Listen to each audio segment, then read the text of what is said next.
குயவன் ஒருவன் மண்பாண்டத்தை என்ன செய்து கொண்டிருக்கிறான்? கையினாலே திரிகையினாலே வனைந்து கொண்டிருக்கிறான். வனைந்து கொண்டிருந்த மண்பாண்டம் அவன் கையிலே கெட்டு போயிற்று. அவன் கையிலே கெட்டு போயிற்று. ஆமென். ஆனால் இந்த குயவனை பாருங்கள், அந்த மண்பாண்டம் கெட்டுவிட்டது. மண்பாண்டம், நீங்கள் மண்பானை தொழிற்சாலைகளுக்குள்ள நீங்க போனீங்கன்னா, அந்த குயவன் வனைந்து கொண்டிருக்கும் போது ஏதோ ஒரு கல்லோ ஏதோ ஒரு சின்ன செடிகளோ ஏதோ ஒரு இலைகளோ அதிலே அகப்பட்டு விட்டால் அது கெட்டுவிடும். உடனே கெட்டு போன அந்த மண்ணை அப்படியே எடுத்து என்ன செய்திருவான்? அப்புறப்படுத்திவிட்டு புதிய மண்ணை எடுத்து என்ன செய்வான்? பயன்படுத்த ஆரம்பிப்பான். ஆனால் ஆண்டவர் அப்படி அல்ல.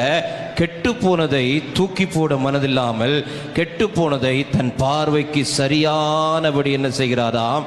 சரி செய்கிறார். கெட்டு போன வாழ்க்கையை, கெட்டு போன ஜீவிதங்களை, கெட்டு போன எல்லா சூழ்நிலைகளை ஆண்டவர் சரி பண்ணும்படிக்காகத்தான் இந்த உலகத்திலே வந்தார். ஆமென்.